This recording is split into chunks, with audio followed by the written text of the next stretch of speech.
Good morning everyone, welcome to my channel. আমি শর্মিষ্ঠা। আশা করি আমার সকল বন্ধুরা অনেক অনেক ভালো আছো আর সুস্থ আছো। ভিডিও দেখে বুঝতেই পারছো আমি আমার ঘর থেকে কিন্তু আজকে শ্যুট করেছি। অনেক দিন পর আমি আমার সংসারের লাইফ রুটিনে ফিরে এসেছি। আর এটা হচ্ছে মাতৃদিবসের দিন শ্যুট করা ব্লগ, সেদিনকার আর দিতে পারিনি, আজকে সেই ব্লগটা এডিট করে দিলাম। তোমরা যারা আমার পুরনো সাবস্ক্রাইবার বা পুরনো বন্ধু যারা ডেলি আমার ব্লগ আমাকে দেখো, তারা জানো যে আমার মা কিন্তু আমার কাছে থাকেন। যেদিন আমার বাবা আমাদের ছেড়ে চলে গেলেন, সেদিন আমার মা কাঁদতে কাঁদতে আমার হাত দুটো ধরে বলেছিল যে তুই আমাকে ছেড়ে কোনো দিনও যাবি না তো, আমাকে দেখবি তো। সেদিন আর আমি মায়ের হাতটা ছাড়তে পারিনি, বরং আরও শক্ত করে ধরে বলেছিলাম যে না মা, আজীবন আমি তোমার পাশে থাকবো, তুমি চিন্তা করো না। আমরা মা মেয়ে একটা গোটা দিন কিভাবে কাটাই, আজকে সেই গল্পই তোমাদের সামনে তুলে ধরবো। আশা করি ভিডিওটা তোমাদের ভীষণ ভালো লাগবে। তবে কি জানো তো বন্ধুরা, আমাদের মা মেয়ের যে সম্পর্কটা আগে ছিল এখন আর সেই রকম নেই গো। কারণ কি জানো, এখন আমি হয়ে গেছি মা আর আমার মা হয়ে গেছে মেয়ে। আমার মেয়ে যেমন ঠিক তেমনি মাও এখন সেই রকমই হয়ে গেছে। যতদিন বাবা বেঁচে ছিলেন ততদিন একটা অন্য দায়িত্ব ছিল। বাপের বাড়ি যেতাম, আনন্দ ফুর্তি করতাম, হাতে করে জিনিসপত্র নিয়ে যেতাম, খাবার দাবার নিয়ে যেতাম, আনন্দ ফুর্তি করে চলে আসতাম। কিন্তু এখন তো একটা গুরু দায়িত্ব, এখন মাকে ভালো রাখার দায়িত্ব। বাবা যা যা পালন করে আসতো এখন সেটা আমাকে পালন করতে হবে। তাহলে বুঝতেই পারছো। আর দেখবে বয়স হয়ে গেলে না বাবা মারা সন্তান তুল্য হয়ে যায়। খাওয়া দাওয়া থেকে শুরু করে আরও অনেক কিছুতে দেখবে তারা বাচ্চাদের মতন রিয়্যাক্ট করে। অনেক সময় বাচ্চাদের মতন তারা রাগ করে, তেজ করে, অভিমানও করে।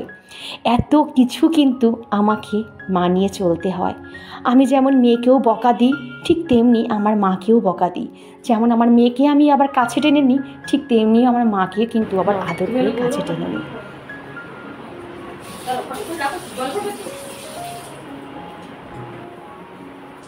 তবে কি জানো তো বন্ধুরা, এই একসাথে এক ছাদের তলায় মা মেয়ের থাকাটা খুব একটা কিন্তু ইজি ছিল না। মানে খুব একটা ইজি পথ নয়। আমি বলতে চাইছি যে এই সমাজে একটা ছেলে, বিবাহিত ছেলে হোক যাই হোক, সে তার অসহায় মা হোক বাবাকে কাছে রাখতে পারে, নির্দ্বিধায় কাছে রাখতে পারে। কিন্তু একটা বিবাহিত মেয়ে তার অসহায় বাবা বা মাকে সহজে কিন্তু কাছে রাখতে পারে না। আমি সমাজের কথা গুলি মারি, আমি ধারও ধারি না, কিন্তু অনেক আরও মানুষ থাকে যারা এটা ভালো চোখে মেনে নেয় না। আমারও পথটা কিন্তু ইজি ছিল না।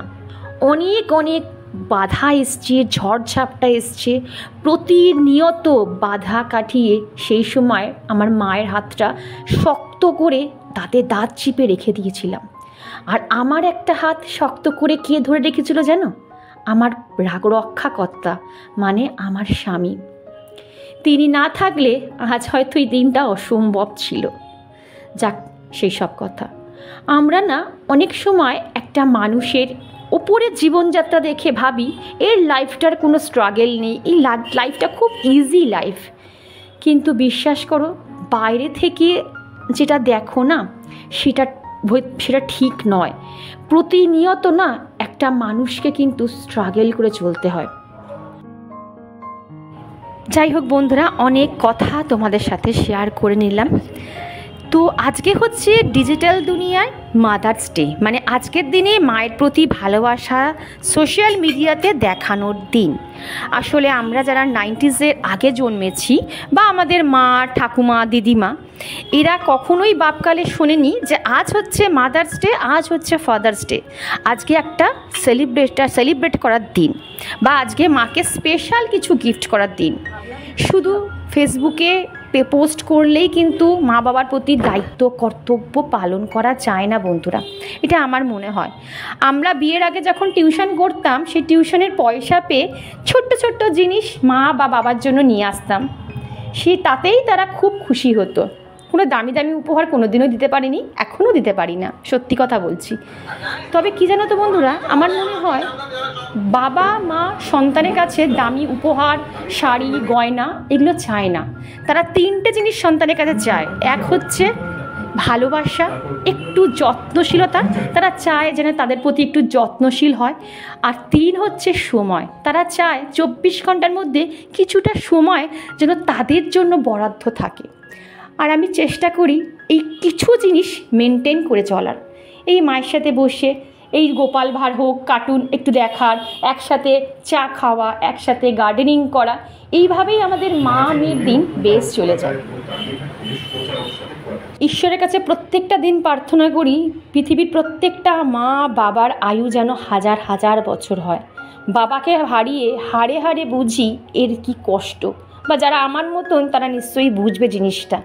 যাক, আর বেশি ভয়েস ওভার দেবো না, তাহলে হয়তো আমার গলাটা একটু ভারী হয়ে আসতে পারে।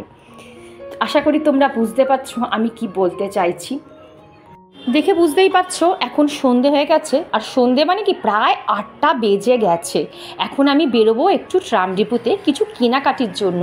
3-4 দিন ধরে ভাবছি যাব, কিন্তু এত গরম লাগছে যে আমি বেরোতে পারছি না। তো এই কয়েকটা জিনিস আমার প্রচণ্ড বাড়ন্ত ছিল, যেহেতু ডেলি ইউজের জিনিস তো না কিনলেই নয়, জানো তো। তো এখান থেকে টুকটাক আমি জিনিসপত্র যেগুলো দরকার সেগুলো কিনে নিয়েছি। এখন ডিটেলসে দেখাচ্ছি না কি কিনেছি না কিনেছি, সবই একদম তোমাদের বাড়িতে গিয়ে তোমাদের সাথে ডিসকাস করব।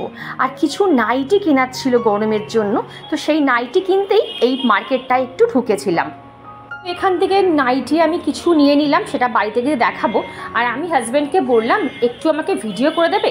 ওকে যখনই ভিডিও করতে বলি আমার মুন্ডুটাকে আগেই কেটে বাদ দিয়ে দেয়। দেখো এখানেও আমার সেম ভিডিও এডিট করতে গিয়ে দেখি আমার মুন্ডুটা কেটে বাদ দিয়ে দিয়েছে। আর এখানে দেখো ট্রাম ডিপোতে আসবো আর মা সিদ্ধেশ্বরী মাকে তোমাদের দেখাবো না, এটা তো হতেই পারে না। তো এই তো দেখো এসে দেখি মা সিদ্ধেশ্বরীর মন্দিরে আরতি হচ্ছে ধূপ ধুনো জ্বালিয়ে। আর কি ভিড় তোমাদের একবার শুধু দেখিয়ে দিই। দেখো আমি তো ঢুকতেই পারলাম না বন্ধুরা ভেতরে, ভিডিও করব কি, দূর থেকেই মাকে একটু ক্যামেরা বন্দি করে নিলাম তোমাদের দেখানোর জন্য।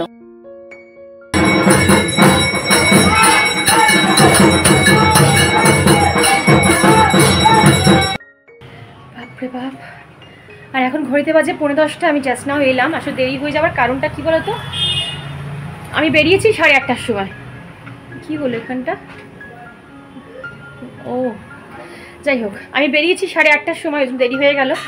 তো টুকটাক কিছু কেনাকাটির জন্যই গেছিলাম। আমি আর না ভিডিও করতে পারিনি, কারণ এত গরম লাগছে বন্ধুরা, এত গরম। বাইরে বেরিয়ে ভাবছি যে আমি কেন বাইরে বেরোলাম, আমি ঘরেই ঠিক আছি।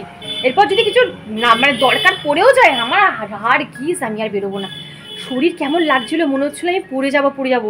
একজন তো একটা দোকানে গেছিলাম যেখানে কসমেটিক্স কিনতে, সেই দোকানের একটা মেয়ে না মাথা ঘুরে বসে গেছে, জানো কি ভয় লাগছে দেখে। ওকে জল দিচ্ছে সবাই, মাথায় জল দিচ্ছে, বুকে মুখের মধ্যে জল দিচ্ছে, জোরে জোরে ঝাপটা মারছে মেয়েটার, মানে কোনোরকমভাবে মেয়েটা মাথা ঘুরে বসে গেছে, ভাবতে পারছো। আর ওইটুকু দোকান, অত মানে জিনিসপত্র ঠাসা, একটা গরম, বাইরের একটা গরম। যাই হোক, মানুষ আর কিছুতে না, এই গরমে মানুষ বোধহয় কিছু মরে যাবে। আমি তো মনে করি কর্মঠ মানুষদের মেন ঋতুই হচ্ছে শীতকাল। শীতকালে সব কিছু করো, মানে নির্দ্বিধায় করো, আরামে করো, খাও দাও, ঘোরো, ঘুমাও, যা খুশি করো। গরমকালটা আসলেই না আমার জীবনে ছোট থেকে আমি এই গরমকালটা সহ্য করতে পারি না। তো যাই হোক, বক করতে পারছি না আর আমি। আর চলো তোমাদের ব্যাক ক্যামেরায় দেখিয়ে দিই আমি কি আনলাম। চলো একবার দেখিয়ে দিই তোমাদের। মায়ের জন্য এখানে ধোসা এনেছি, মশলা ধোসা এনেছি। এই যে ধোসা পার্সেল করলে না ধোসার একদম কিছু থাকে না, পুরো মা খেয়ে নাও আগে। এই যে সাম্বার আর ডাল, আর এই যে ধোসা রয়েছে, মশলা ধোসা রয়েছে। আর এখানে দুটো নাইটি রয়েছে, নাইটিগুলো পরে আমি তোমাদের দেখাবো। খুব সুন্দর একটা কালার, এটা না বেশ কি কালার বলো, বেবি পিঙ্কের মতনই কালার। এই একটা নাইটি আর এই একটা নাইটি, এটাও স্লিপলেস, রাতে পরার জন্য নিয়েছি। গরমে পাচ্ছি না গো বড় বড় হাতা নাইটি পরে, এই হচ্ছে ব্যাপার। আর এই তো ম্যাট্রিক্সের শ্যাম্পু নিয়েছি, একদম সবচেয়ে বড়টা নিয়েছি। অনেক মানে বড়টা নেওয়া না সাশ্রয়, ছোটোগুলো খুচুত করে বেশি দিন চলে না, শেষ হয়ে যায়। আর এই যে কন্ডিশনারটা নিয়েছি, এটারই যেটার শ্যাম্পু সেটারই কন্ডিশনার ইউজ করা ভালো, তোমাদের আমি সবসময় বলি। আর এই যে তোমরা তো জানো আমি পাপায়া চন্দন সিরামটা ইউজ করি। এটা যে পাপায়া চন্দন গ্লো সিরাম অরিশার, যাদের পিগমেন্টেশন, ট্যানের প্রবলেম আছে, ফেকেলসের প্রবলেম আছে, দাগ ছোপ যে কোনো জিনিসে তোমরা এই সিরামটা ট্রাই করতে পারো। এটা নিয়েছি, মোবাইল যা ব্লার হয়ে যাচ্ছে কেন জানে। আর এখানে একটা ওশিয়ার ভিটামিন সি টোনার নিয়েছি। গরমকালে সবসময় vitamin C toner, vitamin C serum, vitamin C fresh wash এগুলো ইউজ করে। এই যে এটা হচ্ছে ওশিয়া কোম্পানির। কোথায় লেখা আছে? এই যে ওশিয়া কোম্পানির। এটা নিয়েছি, পাচ্ছি না আমি। আর কিছু নিলাম, আর একটা নিয়েছি। এখন যেহেতু একদম আমি ক্রিম ইউজ করতে পারছি না বন্ধুরা, ক্রিমে ঘেমে স্নান হয়ে যাচ্ছি, ওই জন্য তোমরা যদি ক্রিম ইউজ না করতে পারো আমি বলবো জেল ইউজ করবে। আমি যেমন ওশিয়া কোম্পানির জেল ইউজ করছি, কারণ গরমকালে ভীষণ কালো হয়ে যেত মুখটা, ওই জন্য পাপায়া ক্লিন ব্লেমিশ জেল নিয়েছি, অ্যান্টি ব্লেমিশ জেল নিয়েছি। এটা আমি আগেও মেখেছি, ভীষণ ভালো ট্যান পিগমেন্টেশনের জন্য। তো এই হচ্ছে আমার আজকের কেনাকাটি। আর একটা ঠাকুরের জন্য একটা আতর নিলাম, এই যে ঠাকুরের জন্য একটা স্যান্ডেল আতর নিয়েছি।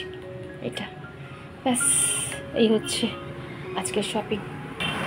এখন আমাকে হাজব্যান্ড ছেড়ে আবার গেছে মেয়েকে আনতে, মেয়ে গেছে পড়তে। আজকে মেয়ের ফিজিক্স পড়া, মেয়ের ছুটি হবে 10টা 10-15 ছুটি হবে। মেয়েকে আনতে আনতে প্রায় 10:30 বেজে যাবে, তারপর খাওয়া দাওয়া। আমি আর আমার হাজব্যান্ড তো খেয়ে এসেছি, ধোসা খেয়েছি, আর মেয়ে তো ধোসা খায় না, ওর জন্য ভাত ডাল রয়েছে, আর যা হোক কিছু হয়ে গেলে ওর হয়ে যাবে রাতে ডিনার। তো এই হচ্ছে ব্যাপার। তো চলো বন্ধুরা, ভালো থেকো, সুস্থ থেকো, যতটা পারবে ঘরে থাকার চেষ্টা করবে, আর যতটা পারবে কাজের লোডটা কম নেবে, যতটুকু দরকার ততটুকু করবে, তার বেশি করার দরকার নেই। কারণ বুঝতে পারছো, আগে শরীর থাকলে তুমি প্রত্যেকটা দিনই খাটতে পারবে, আর শরীর যদি তোমার খারাপ হয় তুমি একদিন খাটবে 3 দিন বসে থাকবে। তার থেকে বাবা অল্প অল্প খাটবো, প্রত্যেক দিন খাটবো, এটা মাথায় রাখবে। আর আজকে আমি যে মঙ্গলসূত্রটা পরি, সেই মঙ্গলসূত্রটা ছিঁড়ে গেছে। চুল আঁচড়াতে গেছি, চিরুনির দাঁড়ে মঙ্গলসূত্রটা ছিঁড়ে গেছে। আর তাতেই দেখো আমার গলার মধ্যে না ঘামাচি র্যাশ উঠে একাকার হয়ে গেছে। গরমকালে আমি ভাবছি হাড় ফাড়া কিছু পরবো না, গরমটা যাক তারপর পরবো। চলো, অনেকক্ষণ বকে ফেললাম। গুড নাইট, টাটা, কাল দেখা হচ্ছে।